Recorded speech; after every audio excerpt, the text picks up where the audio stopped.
Hello friends, how are you all? I hope you all are doing very well at your home.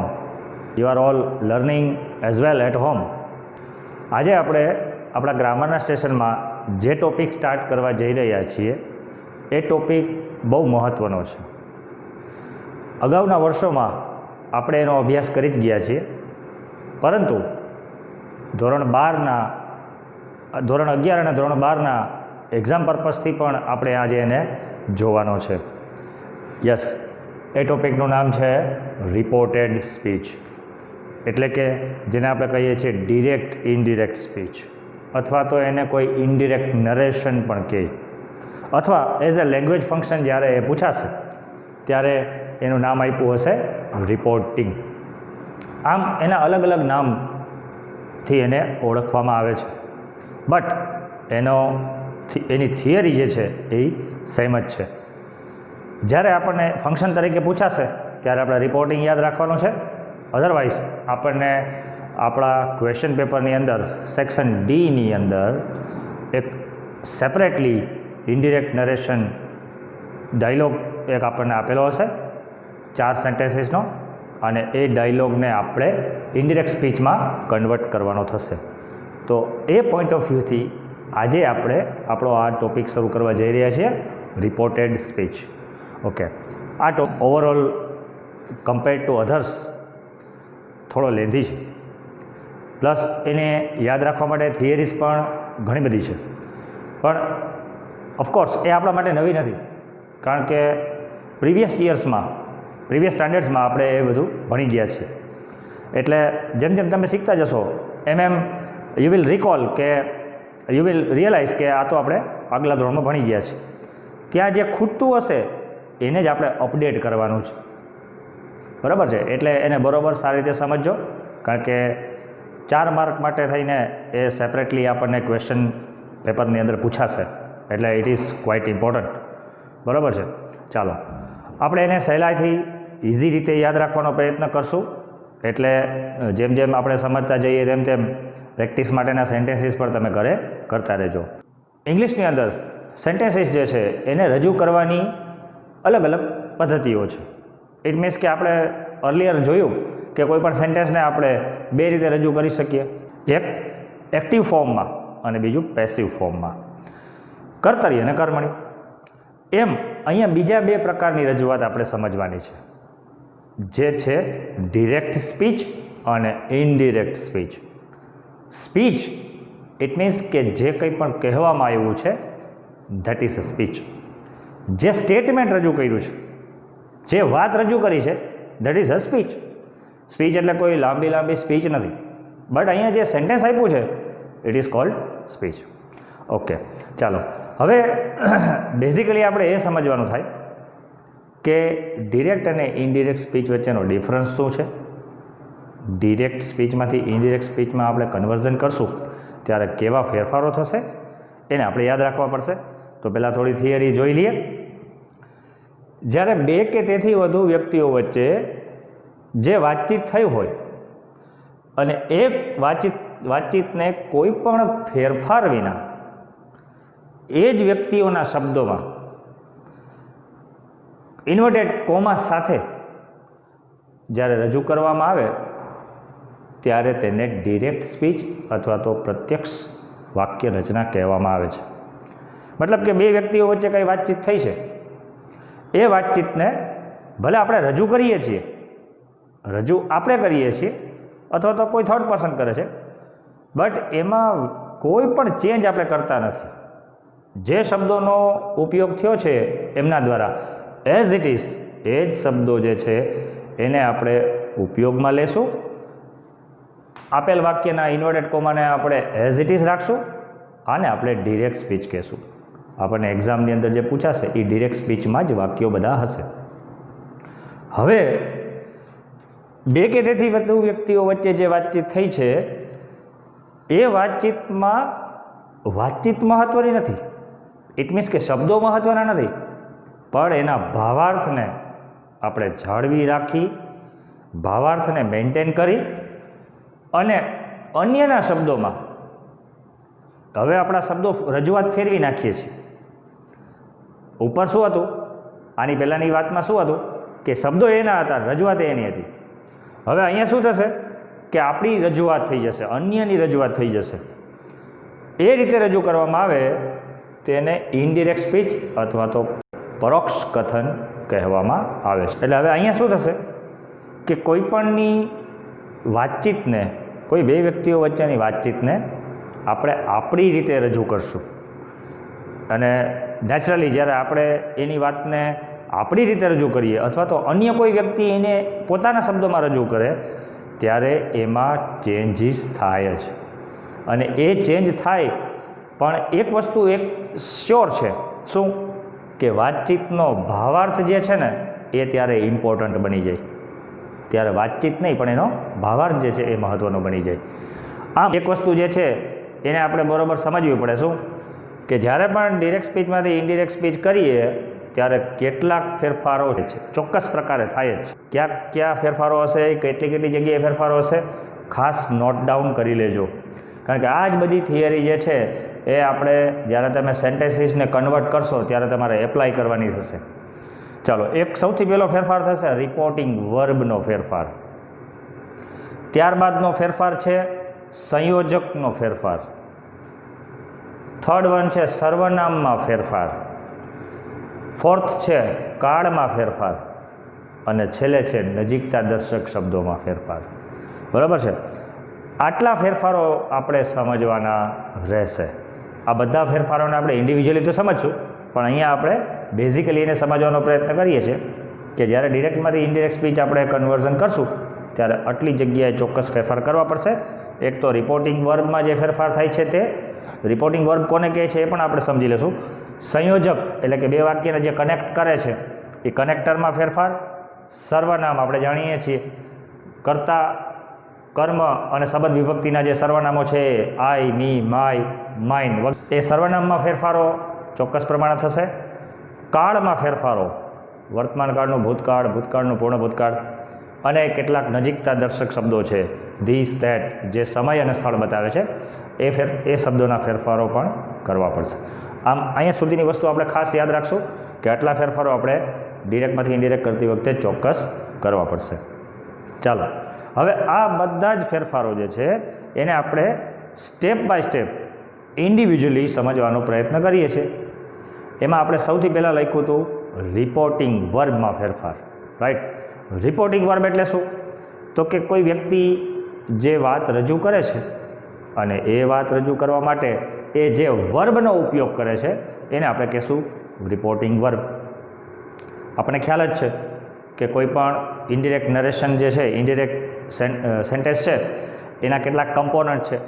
It means કે જે વાક્ય રજૂ કરે છે એને રિપોર્ટર કહીએ છીએ. પછી એ જે ક્રિયાપદનો ઉપયોગ કરે એને આપણે રિપોર્ટિંગ વર્બ કહીએ છીએ. ત્યારબાદ જે સામેવાળી, ઇટ મીન્સ કે એની સામેવાળી વ્યક્તિ સાંભળનાર જે હોય છે એને આપણે લિસનર એવું નામ આપીએ છીએ. અને ઇન્ટુ ઇન્વર્ટેડ કોમામાં જે સ્પીચ છે એને આપણે રિપોર્ટેડ સ્પીચ કહીએ છીએ. બે વાક્યને કનેક્ટ કરો ઇનડિરેક્ટ સ્પીચમાં ત્યારે કોમા, ઇન્ટુ ઇન્વર્ટેડ કોમાસ નીકળી જશે અને વચ્ચે કનેક્ટર આવી જશે અને સ્પીચ જે છે એમાં ફેરફારો થઈને ગોઠવાઈ જશે. આમ reporter, reporting verb, listener, connector અને સ્પીચ, આ 5 કમ્પોનન્ટ મુખ્યત્વે હોય છે કોઈ પણ ઇનડિરેક્ટ સેન્ટેન્સમાં. ચાલો, હવે એમાં આપણે ફેરફારોની દ્રષ્ટિએ ફર્સ્ટ ચેન્જ જે છે એટલે કે રિપોર્ટિંગ વર્બમાં ફેરફાર, આ બહુ મહત્ત્વના ફેરફાર છે જેને આપણે અહીંયા કોષ્ટકથી ડિસ્પ્લે કર્યા છે. આ ફેરફારો ખાસ યાદ રાખજો, because this is a key to your whole knowledge about the indirect narration. આખા ઇનડિરેક્ટ નરેશનને, ઇનડિરેક્ટ સ્પીચને સમજવાની આ ચાવી છે. કારણ કે રિપોર્ટિંગ વર્બ જે છે એમાં જે નાના ફેરફારો થાય છે એ સમજીને જ કરવા પડશે અને એ મુજબ જ આપણે ચેન્જીસ કરવાના થાય છે. એટલે આને તમે ખાસ નોટ ડાઉન કરી લેજો, લખી લેજો અને બરાબર યાદ પણ રાખી લેજો. ચાલો, પહેલો ફેરફાર આપણે જોવા જઈ રહ્યા છીએ રિપોર્ટિંગ વર્બમાં થતા ફેરફાર. અહીંયા આપણે એક ટેબલ દોર્યું છે. એ ટેબલની અંદર ક્રમ આપ્યા છે અને આ રીતના કોલમની અંદર વાક્યનો પ્રકાર, રિપોર્ટિંગ વર્બ, કનેક્ટર એમાં કેવું વપરાશે અને છેલ્લે જો કોઈ ફેરફાર થતો હોય તો એ ફેરફાર આપણે અહીં દર્શાવ્યું છે. વન બાય વન આપણે એને સમજતા જઈએ. ચાલો, બેઝિકલી આપણી પાસે 4 પ્રકારના વાક્ય હશે. એની અંદર સૌથી પહેલું વાક્ય આવશે આપણું એસર્ટિવ. એસર્ટિવ એટલે વિધાન. વિધાનની અંદર ફરી પછી આપણે ચોખ્ખું કરી લઈએ, હકાર અને નકાર બંને ઇન્ક્લુડ થાય છે, પણ એમાં કોઈ મૂડ કે કોઈ ઇમોશન્સ હોતા નથી. માત્ર સ્ટેટમેન્ટ, કંઈક રજૂ કરતું વાક્ય હોય છે, એને આપણે કહીશું એસર્ટિવ સેન્ટેન્સ. જો આપેલ વાક્યનો પ્રકાર એસર્ટિવ હોય તો એનું રિપોર્ટિંગ વર્બ હંમેશા કેવું આવશે? સેડ આવશે. જો કોઈ સામે સાંભળનાર નહીં હોય તો, લિસનર નહીં હોય તો સેડનું સેડ મૂકી દેશું. સામે લિસનર હશે તો ટોલ્ડ મૂકશું. ત્યારે કેવું થશે કે ક્યારેક પ્રશ્ન પૂછ્યો હોય તો પ્રશ્નના જવાબ તરીકે જ્યારે કોઈ વાત રજૂ કરવામાં આવે ત્યારે રિપ્લાઇડ લખવામાં આવશે. એવી જ રીતે આન્સર્ડ પણ લખી શકાશે. આમ આ એના રિપોર્ટિંગ વર્બ જે છે એ ફિક્સ છે. ત્યારબાદ હવે એ વાક્યને ઇનડિરેક્ટ નરેશન આરે, રિપોર્ટેડ સ્પીચ આરે કનેક્ટ કરવા માટે જે કનેક્ટર વપરાશે એ કનેક્ટર આપણે યાદ રાખવું પડશે. ધેટ એકદમ ઇઝી કનેક્ટર છે. અન્ય કોઈ ચેન્જ થશે નહીં એટલે રિમાર્કમાં આપણે કાંઈ લખ્યું નથી. ઇટ મીન્સ કે એસર્ટિવ ટાઈપના દરેક સેન્ટેન્સીસને જ્યારે આપણે ડિરેક્ટમાંથી ઇનડિરેક્ટ કરશું ત્યારે રિપોર્ટિંગ વર્બમાં આ ચેન્જ કરવો પડશે અને કનેક્ટરમાં આ ચેન્જ કરવો પડશે. રાઈટ? આટલી વસ્તુ આપણે ખાસ યાદ રાખશું. ચાલો, હવે વાક્યનો પ્રકાર બીજો જોઈએ, ઇન્ટ્રોગેટિવ સેન્ટેન્સ. ઇટ મીન્સ કે પ્રશ્નાર્થ વાક્ય. જ્યારે પણ ડિરેક્ટ સ્પીચની અંદર પ્રશ્નાર્થ વાક્ય આપ્યું હોય ત્યારે શું કન્ડિશન થશે? ત્યારે રિપોર્ટિંગ વર્બ આપણું ચેન્જ થઈ જશે. ઇટ મીન્સ કે આપણે એસર્ટિવમાં જોયું કે ટોલ્ડ મૂકી દેતા હતા. હવે અહીંયા પ્રશ્ન પૂછીએ છીએ એટલે રિપોર્ટિંગ વર્બ આપણે શું કરવું પડશે? આસ્ક્ડ અથવા ઇન્ક્વાયર્ડ. હવે કનેક્ટર માટે આપણી પાસે અહીંયા 2 ઓપ્શન છે. શું છે અને શા માટે છે? તો કે આપણે જાણીએ છીએ કે પ્રશ્નાર્થ જે છે એ 2 રીતે આપણે બનાવી શકીએ. એક તો with the help of WH word અને બીજું without help of WH word. એટલે કે WH શબ્દોથી શરૂ થતો પ્રશ્નાર્થ અને WH શબ્દ વિના શરૂ થતો પ્રશ્નાર્થ. WH વિના શરૂ થતો શબ્દ વિના શરૂ થતો પ્રશ્નાર્થ ઇટ મીન્સ કે સહાયકારક ક્રિયાપદથી, સીધો જ સહાયકારક ક્રિયાપદથી શરૂ થતો પ્રશ્નાર્થ. અચ્છા, હવે માની લો કે WH શબ્દથી આપણે પ્રશ્ન વાક્યની શરૂઆત કરી હોય તો એ જ WH શબ્દને આપણે કનેક્ટર તરીકે યુઝ કરશું. ઇટ મીન્સ કે આપણે સેન્ટેન્સની અંદર જોયું કે વોટ છે, વેન છે, વેર છે, હુ છે, તો બીજું કોઈ કનેક્ટર લઈ આવવાનું નથી. એ જ WH વર્ડ આપણે અહીંયા કનેક્ટર તરીકે મૂકી દઈશું. નંબર 1. હવે નંબર 2માં શું થશે કે માની લો કે પ્રશ્નાર્થ છે પણ તમને WH વર્ડ દેખાતો નથી, તો તમે શું કરશો? અન્ય સંજોગોમાં, અન્ય સંજોગો ઇટ મીન્સ કે જ્યારે WH થી પ્રશ્ન નથી બન્યો, સીધું જ સહાયકારક ક્રિયાપદથી બન્યો છે. Will, would, shall, should, do, does, did, am, is, are, was, were, આ બધાથી અથવા આ બધામાંથી કોઈ એકથી પ્રશ્નાર્થ બનેલો છે, ત્યારે તમે શું કરશો? કનેક્ટર તરીકે ઇફ અથવા વેધર બેમાંથી એકનો યુઝ કરશો. ઇફ જે છે that is also common to use, તો એનો આપણે સૌથી વધારે ઉપયોગ થતો જોઈએ છીએ, તો એનો પણ આપણે યુઝ કરી શકશું. હવે અહીંયા મેજર ચેન્જ એ થશે કે આપણને આપેલું હતું વાક્ય પ્રશ્નાર્થ, ઇન્ટ્રોગેટિવ, પણ જ્યારે આપણે ઇનડિરેક્ટમાં એને ચેન્જ કરશું, કન્વર્ટ કરશું, ત્યારે આપણું વાક્ય કેવું બની જશે? વિધાન વાક્ય બનવું ફરજિયાત છે. જો તમે અહીંયા વાક્ય પ્રશ્નાર્થનું પ્રશ્નાર્થ રાખ્યું તો your sentence may be wrong, તો તમારું સેન્ટેન્સ ખોટું જશે. હવે અહીંયા પ્રશ્નનું વિધાન થવું જરૂરી છે. પ્રશ્નનું વિધાન કેવી રીતે કરી શકાય એ પણ જ્યારે આપણે એ પ્રકારના વાક્ય જોશું ત્યારે ખાસ એને સમજી લેશું. ચાલો, થર્ડ વન જોઈએ, સૌથી મહત્ત્વના એક્સક્લેમેટરી સેન્ટેન્સીસ એટલે કે ઉદ્ગાર વાક્ય. હવે એક્સક્લેમેટરી સેન્ટેન્સીસની અંદર શું થશે કે રિપોર્ટિંગ વર્બ આપણી પાસે એક છે, ફિક્સ છે, એક્સક્લેમ્ડ. એક્સક્લેમેટરી એના ઉપરથી રિપોર્ટિંગ વર્બ બન્યું એક્સક્લેમ્ડ. હવે એક્સક્લેમ્ડ વર્બ જે છે એ કોમન છે, પણ ક્યારેક વાક્યમાં જે છે એ ભાવ જે છે એ બદલાતા રહેશે, તો એ બદલાતા ભાવ પ્રમાણે આપણે રિપોર્ટિંગ વર્બ મૂકવું એ ફરજિયાત છે.